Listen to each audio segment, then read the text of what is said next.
So here's a structure.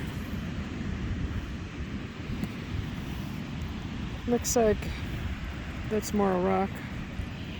Looks like someone left a neat little gift. And then the last structure had a blue stone next to it. Look at this one. That's pretty blue if you ask me.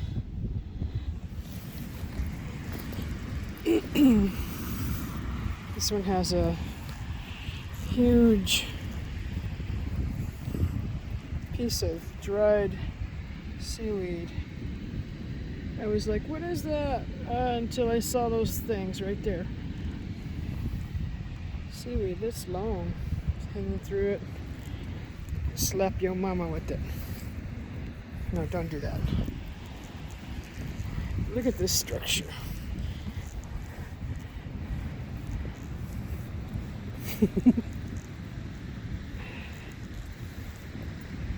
So, neat.